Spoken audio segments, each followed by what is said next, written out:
Hello there, I'm Mhairi Taylor. Down the years you may have seen me on the telly or heard me on the wireless, but this is different. This is the Mhairi Taylor podcast, brought to you by the Herald. Coming up. It's prima facie unlawful to use emergency powers when there isn't a public health emergency. We were all just sitting going, is everybody out of a job here? What we do need to see is action to try and tackle the blight of empty units in our town and city centres. I think there's a future there for us to make it. I think there's a lot of things that have been put in a place where we've got the ability to do things differently.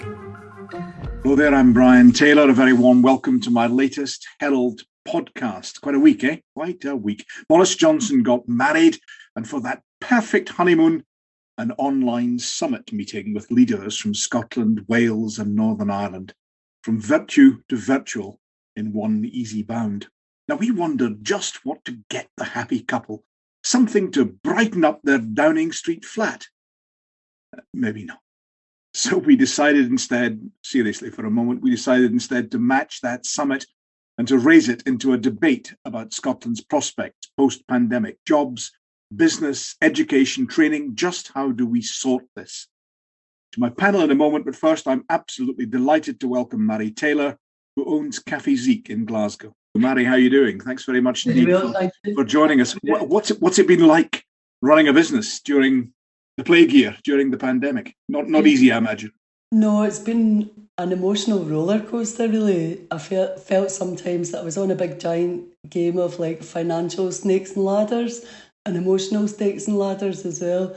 Having responsibility for all the staff, not knowing what was going to happen, things changing all the time, constantly having to reinvent, and I've never been in so much debt in all my life. Oh no! So I mean, rather too many nasty serpents and no many ladders, by the sound of it. Yes, yeah. And what were the biggest problems? Would you say? Was it the closures, the lack of opportunity, the lack of information? What would you say in terms of the way it was handled politically and by the various governments? I think the thing is, like, you go into business in order to kind of live and die by your own sword. So if things are going badly, then you work your way out of them. If things are going well, then you benefit from it. But generally you have control.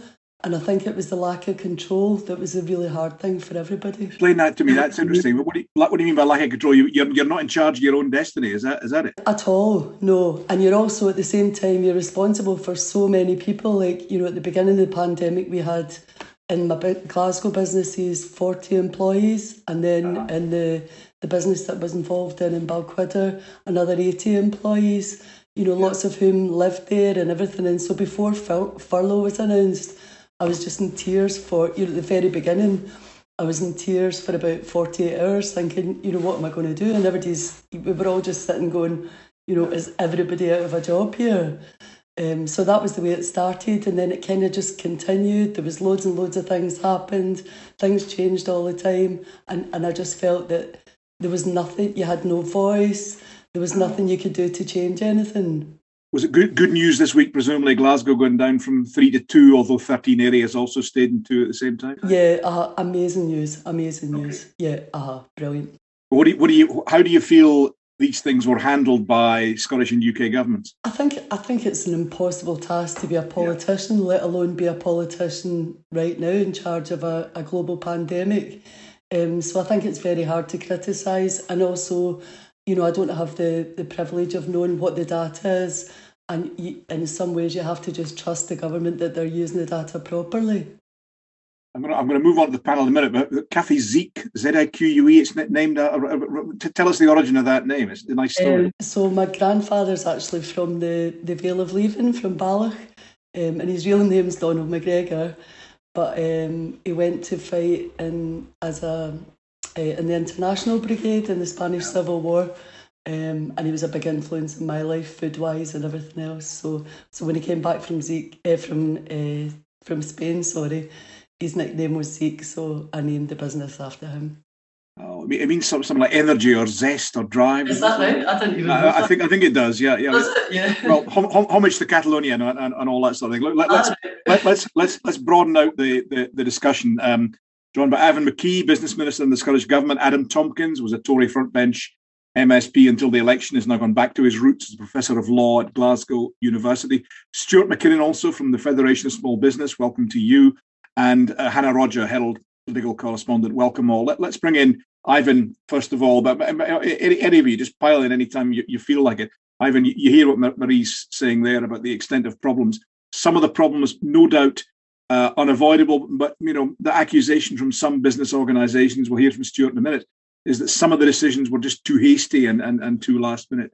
Well, you've got that dilemma, and I think Mhairi articulates it very well.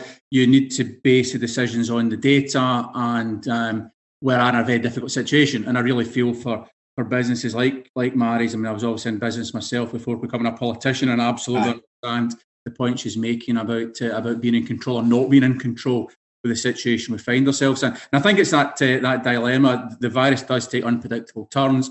Clearly, with new variants coming on board, we need to be guarded against any upswing. The vaccine has obviously helped, but despite that, there's still a lot of unknowns, and there's still people contracting the virus, and it's important to guard against that. In terms of making decisions about moving from levels, you've really got a dilemma about, do you make that decision early based on the information you have, but at that point the range might be greater.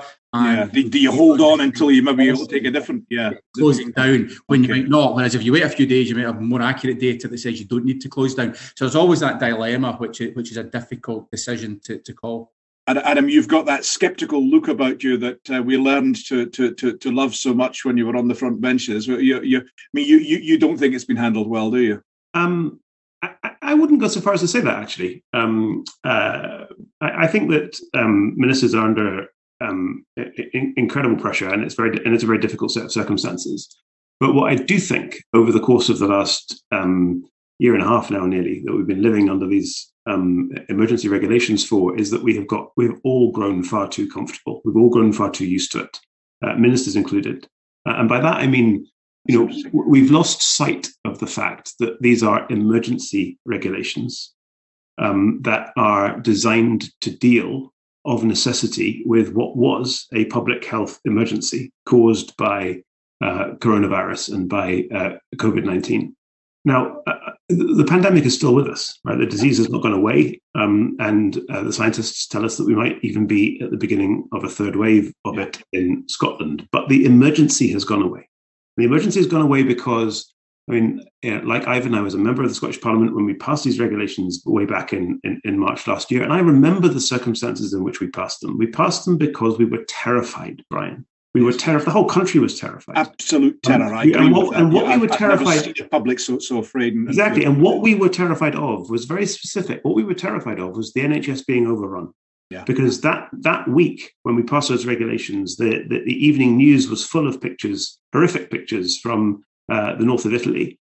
Not very far away, a very prosperous part of continental Europe, where the health service was being overrun, and where doctors were having to make horrendous decisions about who to give life support to and who to give oxygen to and who to put. And that's the emergency that these regulations were designed to protect the NHS from. And we are now, thank God, Brian, we are now mercifully, so far away from that, it's not true. Why? Because of the progress that scientists have made with the vaccine, and because of the extraordinary efforts that governments across these islands have gone to, including the SNP in Scotland, to roll out the vaccination programme ahead of every other country in Europe across the whole of the United Kingdom. So the analysis of the cost and benefit of the risk to public health, because it's always a balance, isn't it? There has to come a point when this virus is probably not going to go away. And my point is that it's changed. And whereas a year and a half ago, it was harsh but necessary to close down businesses like Mhairi's business in the restaurant trade in the West End of Glasgow. It now is not necessary to do that, because and you've even suggested it might be unlawful. Well, it is unlawful. I really have no doubt about this, because these are emergency regulations which are designed for a public health emergency which is no longer with us, and which must be exercised only where necessary, and where necessary means, amongst other things, where it is the least restrictive available means. That's what the law says, and it's not my law that says that. It's actually European human rights law that says that. It's enshrined in the Scotland Act. It's enshrined in the Human Rights Act. It's part of the fabric of our fundamental legal architecture. And where ministers of any political colour, I'm not making a party political point. If we were talking about regulations in England made by Boris Johnson's ministers, I'd be making the same point. It's prima facie unlawful to use emergency powers when there isn't a public health emergency in respect of... Okay, hold on to that thought. I'm going to bring in Stuart McKinnon in a second, but Ivan, respond to that. You've held on too long. It was an emergency and the emergency is by.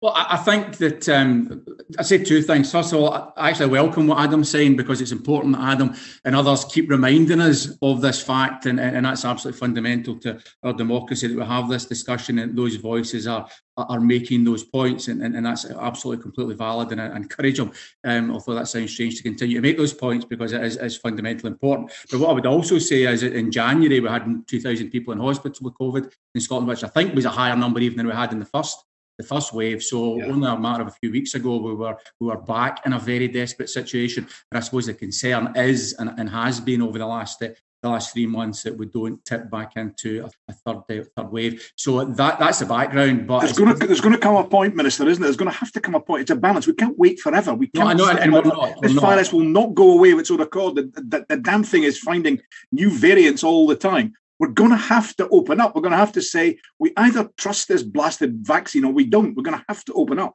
Well, and big progress has been made there as we're moving through the levels. That's happening, and that will continue to happen if the numbers continue to stay as they are, and that's important. Of course, we've seen Tories say we should go down to level 1 everywhere and make that move. Well, even in Glasgow, we've seen an uptick in the numbers in the last few weeks, which was concerning, and in other parts of the country, and that had to be controlled and stabilised. So we are fighting this war, if you like, against the virus on an ongoing basis. So I think the pace is about right. I wouldn't think we should go any faster, but we are moving down the levels as the data allows, and that's important. Let's bring in Stuart McKinnon. Stuart, we heard an amazing, remarkable testimony from Mhairi there about the emotional roller coaster that she has faced running a sizable business during this period. Presumably, that's been replicated all across Scotland. Yes, absolutely. I think Mhairi's story was so compelling because it represents what so many business owners have gone through in Scotland over the last 18 months. We know that at least half of all Scottish small businesses have had to close their doors at one point or other during the crisis. We know that the Scottish business community now carries more than £3 billion worth of government-backed loans. And we know that while the furlough scheme was incredibly important, it's beginning to get wound down. It'll get wound down at the start of July onwards. And there's this terrifying prospect that businesses will still face ongoing restrictions while that scheme's being wound down, putting even more pressure on business owners to try and turn a profit in a fairly difficult situation. Now, what we would like to see at the FSB is for UK ministers to work with the Scottish Government to ensure that Scottish businesses aren't put in a situation where the furlough scheme goes away, but they are still facing tough restrictions, and they're forced into a very, very difficult spot. Just to return to this, I think really important mental health point that Mhairi made. We know that 2/5 of business owners are worried about their own mental health in Scotland, and I think that all of us that have not been an employer during the last 18 months probably don't understand the burden of responsibility that these people have felt. And that's why we went into the last Scottish Parliament election trying to make the case for the Scottish Government to provide specialist support for the self-employed and business owners, just because the pandemic has taken such a toll on this local and independent business community. Right. I want to talk about two things. We're going to bring in Hannah Rodger now. I want to talk about two things. We've got the short-term questions of how we keep businesses going, how we support them. Furlough, Scottish Government today announcing extra money for business in level 2 areas, extra money for taxi drivers. There was big concern that they had missed out. Extra money for the cultural sector, ditto, big concern that it was having to keep closed for a longer period. So you've got those short-term things. Then you have the idea of a longer-term need to transform and rebuild the economy. Scottish Government wants a 10-year national strategy for economic transformation. You have the UK government proposals as well for a national economic recovery task force. So you've got short term, you've got long term. Hannah, take us through what's happening with regard to the summit. It's UK chaired, but each of the devolved administrations involved as well. Isn't that right? Yeah, that's correct. So I think the summit is happening as we speak just now, and obviously that was supposed to be taking place last week, and then there was a bit of a row between the devolved governments and the UK government about what the point of the summit was, what the agenda was, etc. We had Downing Street saying the Scottish Government weren't prepared enough. Then we had the Scottish Government saying that Boris Johnson wasn't prepared enough. So that's going ahead today. Now, obviously, we don't have the details right now of what's being discussed. But one thing that was interesting this morning was Michael Gove was speaking on the radio, and he was talking about the furlough scheme, and he hasn't gone as far as to say, the government are committing to extending the furlough scheme. No. However, he did interestingly say that he is open-minded about keeping the furlough scheme going after September, which is, it's really significant because that is one of the main things that the opposition parties in Westminster specifically have been, really kind of hammering the government, hammering the Tories about, saying, you can't just take away this support. It's going to create a cliff edge. There's going to be unemployment going through the roof, etc. So, so that's one element of it that I think is interesting. But on the other hand, the furlough scheme and, self-employment schemes, etc., they do have to end at some point. You can't keep extending them forever. So really, there is going to be a point where you just have to say, no, I'm sorry, we can't give any more money. And businesses are either going to have to sink or swim with that. It's not there's no easy solution. So I don't thanks for that. Let's hold on to that thought just now. Let's go to Mhairi on that. Mhairi, is it sink or swim for you? What do you see in the short term? How do you see yourself getting out of this dilemma that there's been? Well, yeah, I think that's a very relevant point that Hannah makes. Like, we can only trade well if we're trading in a healthy economy.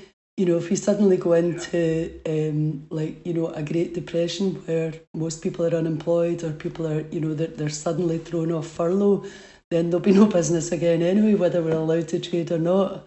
I think another thing that's interesting as well, and I don't really understand the machinations of it, but there seems to have been a lot of arbitrary decisions made as well. Like, you can't serve alcohol. For the last 3 weeks, we've not been allowed to serve alcohol inside, and we've had to close at 8 o'clock at night. Now, anyone who runs a restaurant knows that that's a disaster for restaurants, because instead of being able to do 2 sit-ins, we've had all of our sit-ins coming in at 6 o'clock.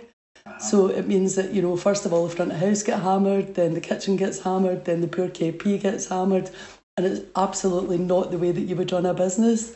And so even with the concessions, and then, I've also got an Airbnb as well. So you're only allowed, I can't even remember actually what the rule is. The rule is this week. Yeah. But you're only allowed so many people inside, which means I've had £8,000 worth of cancellations for my Airbnb.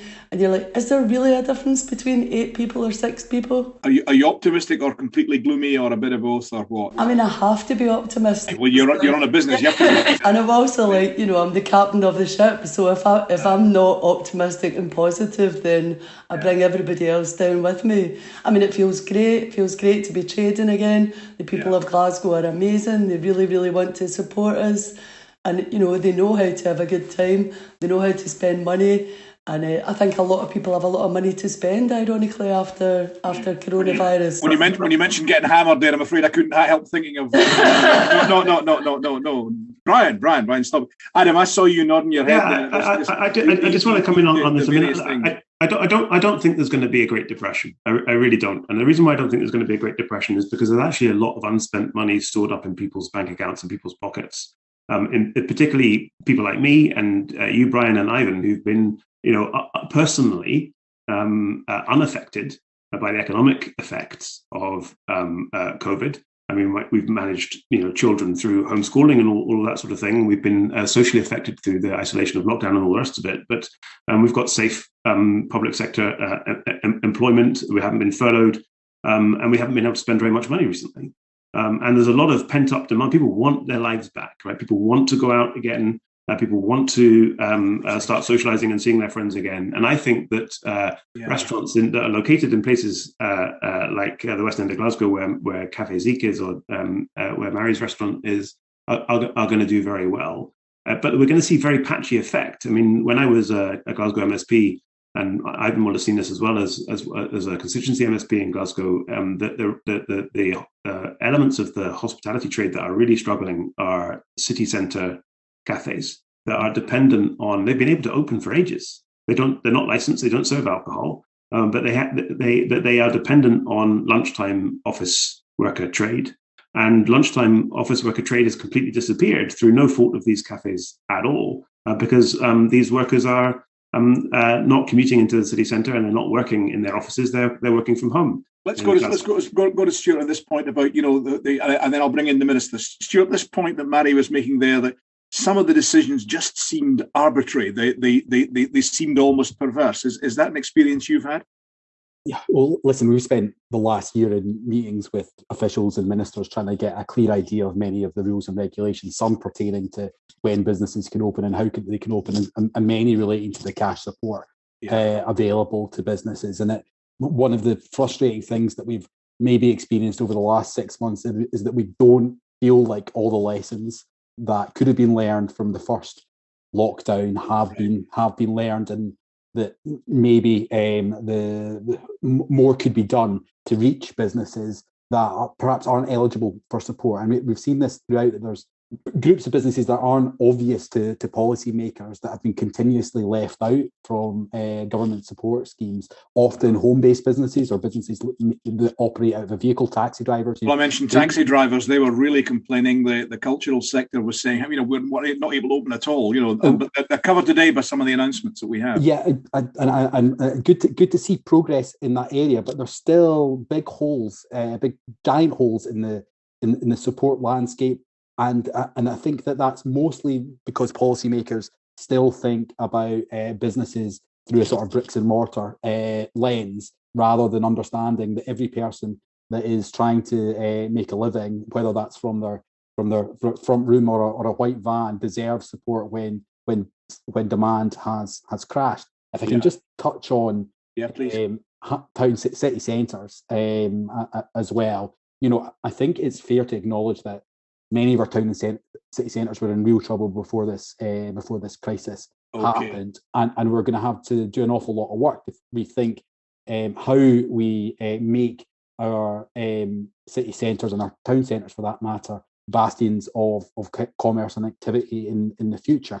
What we do need to see is action to try and tackle the blight of empty units in our town and city centres, as well as strike the right balance between ensuring that some people can continue to work from home and perhaps bring trade to their local high street rather than to the city centre, while also making sure that our big cities, our big drivers of commerce, have footfall on a day-to-day basis. I've had a huge amount to cope with there. Have a go. Yeah, thanks. Take up the rest of the podcast. Loads of luck, as they say.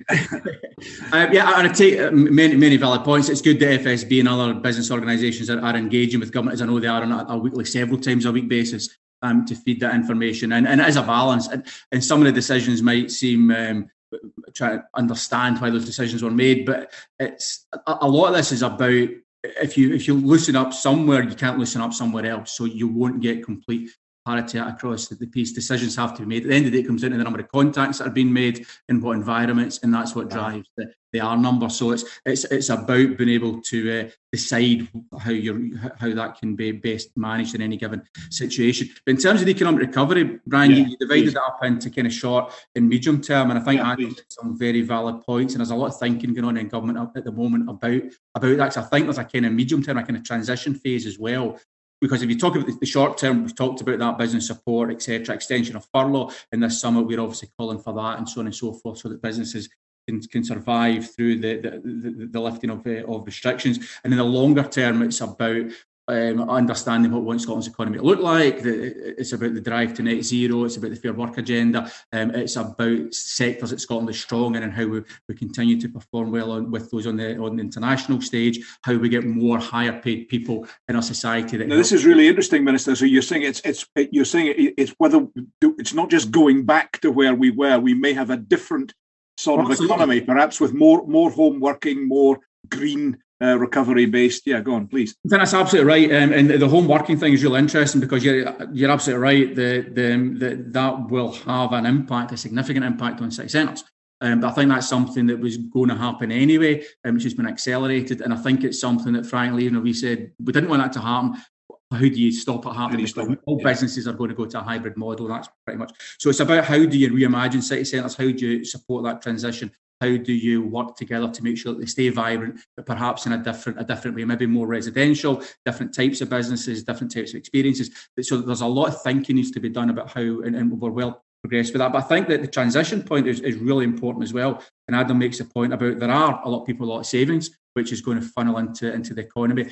Every business I spoke to, and when I was dealing with high-tech sectors, I expected them to have a conversation with me about skill shortages. I'm now talking to tourism, leisure, hospitality businesses in my new role, and they're also talking to me about skills shortages. So you've got that dilemma between we're worried about unemployment when furlough tails off, but everybody's talking about skill shortages. So I don't think there's going to be we don't know, to be fair, is there going to be a demand shortage? Probably not, as Adam says. Is there going to be skill shortages? Is there going to be an unemployment challenge or not? Is it the opposite? It's going to be patchy. So there's a lot of things in that transition that aren't clear. We need to analyse the data better. We need to understand where the pinch points are going to be, and government, I think, needs to be agile, working with businesses to be able to intervene at the right point and make that as smooth as possible. Let's bring in Hannah. Sorry, at one point as well. Yes, go on, please, yeah. Sorry, I think the government thinking has to be matched up with the city council's thinking as well. There's a whole thing about let's support business. And then Glasgow City Council seems to be completely disjointed. There's 3 different departments that don't seem to know what the others are doing, and they're not working together. So you find yourself running about from pillar to post, and they're not talking to each other, and they don't seem to have clarity in terms of what their policy actually is, because their policies have to change in order for, if we're going to trade outdoors, and it looks like that's not just going to be for the last 3 weeks, that's going to be something that's going to be ongoing, then we need an outdoor space to trade. And we've been privileged to have one, but there's so many other people that don't have it whatsoever. And I don't know if you remember when we had the Commonwealth Games, it was amazing in Glasgow. The streets were closed off and it felt like a big, vibrant European city. And, even recently you can see the creativity in terms of... A bit of that spirit back, yeah. Yeah, and all the tables and chairs are out, and there's beautiful planting going on, and people have done loads of great things, but we're getting hammered for it. Everybody's getting hammered for it. So it's another thing that needs to be done. The city, I think it's an amazing opportunity to change cities, to change Scotland, to make it much greener, to take the streets back, to let people come in their bikes instead of coming in their cars. We've got big, massive, wide pavements. Let's use them. Hannah, that fantastic contributions there, and I'm going to come back to business in a second. But the minister and Mhairi there mentioned, education, skills, training. It's been a huge row about education, hasn't there, in the Scottish Parliament about the SQA, and the minister, I think, has announced potential reforms of the SQA and Education Scotland. That's the body that does quality control and all that sort of thing. Tell us about that. Yeah, so that has just been announced today. I think that there will be a reform of the SQA. Obviously, this isn't the first sort of we've seen of problems to do with the SQA and Education Scotland over the past year. A lot of it was by the pandemic, the lack of tuition and classroom time for students, and then a fiasco with the exams. That's just happened today in terms of reforming the SQA. We've had a commitment for that. And then, of course, in Westminster, being Westminster correspondent, I'm kind of quite attuned to that as well. So the UK government have had major problems with their education policies too, and we've had one of their sort of advisors quit over the amount of money that they've been provided for educational catch-up. So, you know, it's really, I think it's not just a Scottish issue. Clearly, education is continuing to be a kind of thorn in the side of governments across the UK just because of the pandemic, really. Adam, talking about, we've got that the UK government problems there, talking about the Scottish government problems as well. I mean, we heard Nicola Sturgeon was being questioned about this by Douglas Ross, and she was saying, okay, it's not ideal. It's just not ideal. It's not perfect, but, you know, we're trying our best. What's your take on how the issue of exams and the issue of education has been handled during this pandemic? I think it's inevitable in the handling of a pandemic that there's going to be a lot of muddling through. Yeah. And I don't mean that in a dismissive way. I think, you know, a year and a half ago, I mean, a year and a half on, we now know much more about this disease and how it transmits than we did a year and a half ago, and all of the rest of it. But people get caught. People through no fault of their own by governments that have no choice, no option but to muddle through. And you know, there's been some chat in this discussion, Brian, about the mental health costs. Yeah. And that's one of those issues that everybody kind of nods to, and then we move on. We don't really talk about it properly. And another one of these issues that you know, we nod to and don't really talk about properly is the impact of all of this on children. Yeah. Not just the educational impact, but the social impact too. I've got 4 school-aged children. 2 of them are in primary school, 2 of them are in secondary school. And there's no question, Brian, they have all suffered over the course of the last year and a half. And every effort needs to be made to thinking about understanding the nature of that suffering, social and educational, and remedying it. And understanding, I mean, so, you know, you say to my kids, yeah, you've lost a lot of schooling, you're going to need to go to school more. That would actually compound their misery. It wouldn't alleviate it. But if you were to say to them, you know, we're going to give you the wherewithal to go to the bookshop and buy £100 worth of books, or to go to the Apple store and buy yourself a new IT equipment that you can use in terms of, you know, your educational success in the next. They'd love it.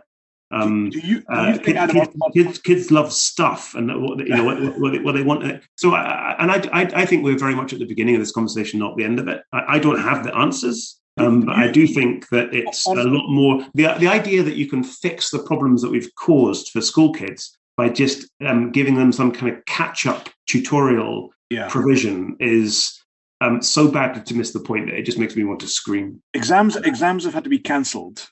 I think that's twice now. Are we going to be able to go back to hires at all? Or are people going to demand continuous? Exams have been cancelled. I mean, the problems my oldest kid's 15 and he's doing his Nat 5s. He doesn't think his exams. He doesn't think his exams are cancelled. Done them. External exams have been cancelled. External hires, you know, moderated by the SQA, have been cancelled. It's a mess. What we have done of necessity is to try to muddle through. And children's welfare has been caught. It's one of the prices that we as a society have had to pay. I haven't had to pay it. My kids are paying it. And we need to have a really serious, good, long, hard think about exactly what it is that children now need in order to be supported through their recovery as we build back better for them as well. Stuart, what's your take on this from a business perspective? You know, we're beginning to hear quite serious talk now of, you know, don't go back to the hires at all. Try and find a different way of assessing kids. And then you have stories this week saying, you know, that the continuous assessments information is actually being shared among pupils, and you know, it's not exactly helping a full and fair system. What's your take, Stuart?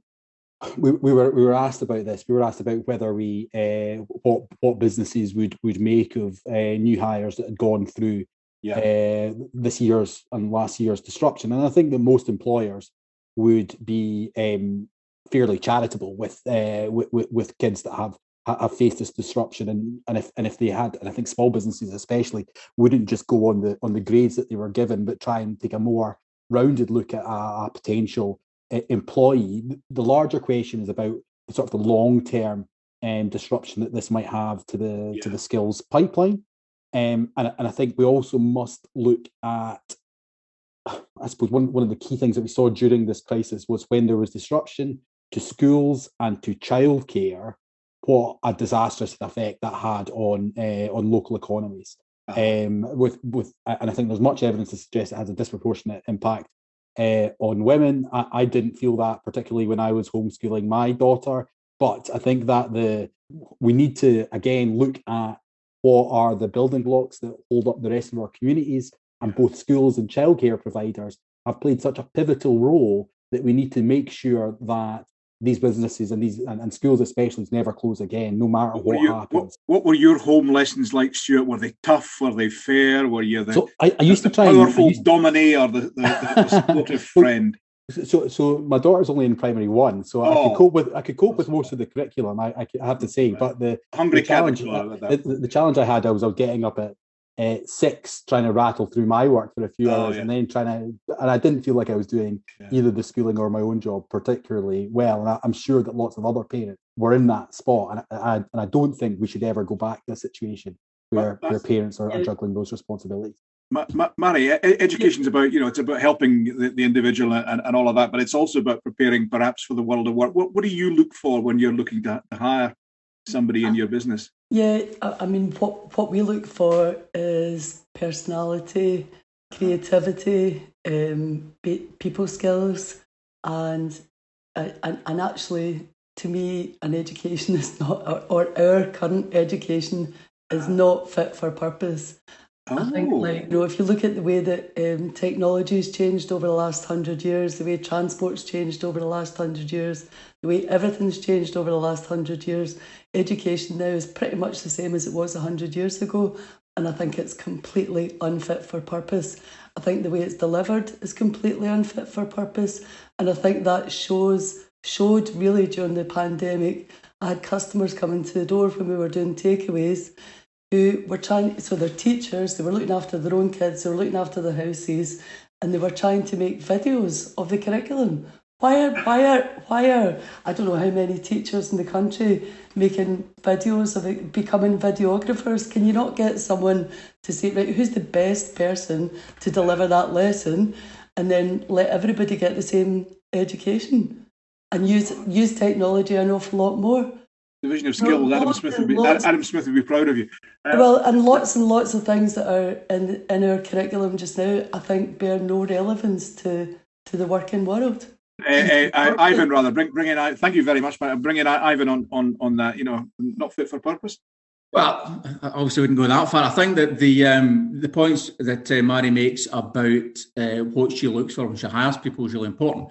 And the whole focus of Curriculum for Excellence, of course, was to move the curriculum from being something that just taught facts or whatever to building on those innate qualities within individuals so that they're able to be members of society that have got initiative, that have got analytical skills, that have got the ability to be able to learn and adapt through their career as technology obviously changes the types of jobs that we're going to be doing. So that was the whole purpose of that. And of course, we can debate the detail and have a discussion about what of that's worked, what needs to be further developed. Do you think the hires will return? Formal, externally run exams will return? Would you welcome that? Would you see that as necessary? I'm not going to comment on that. It's outside my portfolio, but my understanding is that there's no plans to change that. Okay. I'm wrong, but that's my understanding of the situation. But I think the points that Adam makes as well about the impact on young people. My 4 children are much older; they're all in their 20s, so I've not had to go through that experience. But I think it would have been a real challenge to have had to do that over the last year and a half. The point Adam makes about equipment, laptops, etc. Of course, we made a manifesto commitment to give every school pupil their own laptop device and internet connection because we recognise that that's important to be able to tackle the inequalities that really were surfaced as a consequence of homeschooling, where some pupils were able to do that much better than others because of home circumstances, access to equipment and so on. We've kind of recognised that and we're taking that step forward, but I don't deny that there is a lot to be done in the education recovery and in the health recovery as much as in the economic recovery. Let's draw this to a close. It's been a fabulous discussion, and thanks to you all. But let's draw it to a close. So some remarks, starting with the Minister, please, if you would. Where do you see us going? I mean, I suppose it's optimism, pessimism, but where do you've talked about the challenges, you've talked about the need to have a different sort of economy. Where do you see us going on this issue of recovering from the pandemic, Ivan? I think, and I'm going to end up on an optimistic note, and understanding there's been huge pain and challenge and difficulty over the past year and a half. I think there's a future there for us to make it. I think there's a lot of things that have been put in a place where we've got the ability to do things differently, and it extends right through everything. How we join up departments in government and local government that Mhairi's talking about, which is absolutely recognised. Yeah. How do you reconfigure those things, and maybe the shock is something that allows us to do that. I've got to say, when you told that story, it just sounds so familiar. It just sounds, Yeah. Well, I mean, there's examples of that we've seen through the pandemic where local authorities used to send 7 different departments to visit a family, and now only one went because of COVID, and they realised they can do it with one, and it's all much better joined up. So there's lots of examples like that we can cite. So I think it's really important that we build on that. It's really important that we get a real focus on what the economic recovery is going to look like, where we're trying to get to, and that these issues around about education, Adam's talking about, get addressed as well. And I think we've got the opportunity to do that and do it well if we put our mind to it. Thanks, Hannah. Where do you see things going next? That's a pretty tricky question, but have a go. Going to hell? No. in a very well polished handcart, yes. Yes, it's really. I just think it's really hard to tell. I think we're at a point where everyone is urging caution, but you have to balance that, as we've been talking about, with the economy opening up. Are there going to be enough people with enough money to actually spend in businesses when they do get to open up? I just think there is a really kind of tricky balancing act to be done. As I said, I don't think the furlough scheme can go on forever, so we can't keep asking for an extension. But we just have to see what happens. I do think there are going to be. I do think the high street and how businesses operate are going to be drastically different. That was really interesting from the discussion earlier. Yeah, I really like that. Adam, what's your take? What are the next steps, the next progress or retrograde steps or otherwise? Yeah, I share Ivan's optimism, actually. I don't think we're going to hell in a handcart. I think that what I do think we need to do is, in as non-tribal and as non-partisan a way as possible, have an open and honest conversation with ourselves about what has been good and what has been bad about our experiences of the last 18 months, because lockdown hasn't been all bad. I mean, the ability to work from home absolutely has its challenges when you've also got kids running around who are not being very well educated and who are bored. But it also has massive advantages in terms of, But your kids, Adam, of course, are wonderfully behaved at all points. And I'm talking about myself, not my kids. But it has real advantages in terms of recalibrating that all-important work-life balance. Yeah. None of us have missed commuting. But at the same time, we all know that home working comes with its costs. In terms of, yes, you can replicate meetings in forums such as this, but you can't replicate all of the conversations that you have on the way into the office and on the way out of the office, and all of the social interactions that come with an effective. And also, of course, simplistically, you can't dig a ditch or build a house from your home. And what I think what people are craving is a balance between these things. People don't want to go back to life as it was, but at the same time, people want to understand that that lockdown had really severe costs. And not just health costs, but really severe costs as well as benefits. But we're not going to get to whatever the new normal is, and unless and until we can have a really good, honest conversation that doesn't divide on constitutional lines or partisan lines about our experiences of what life has been like for the last year and a half. Thank you for that, Stuart. And then I'll come to Mhairi finally. Stuart McKinnon. I think a key point from my point of view is, just because we lift the restrictions doesn't mean that recovery is assured, and that the recovery will take as much management as the crisis. We're going to have to carefully wind down the furlough scheme so we don't see a spike in unemployment. We're going to have to help Scottish businesses manage this debt mountain they've accrued over the last year. And we're going to have to be steadfastly focused on helping these local and independent businesses get back on their feet. And that means, from governments north and south of the border, focusing on recovery at the expense of other issues. Like, we can't be dreaming up schemes A, B, and C. We have to stay focused on helping those businesses that were there, that played their part during the crisis, get back on their feet and not get distracted by the next thing. I saw Mhairi nodding there when you talked about debt, and of course you began this programme by telling us about this.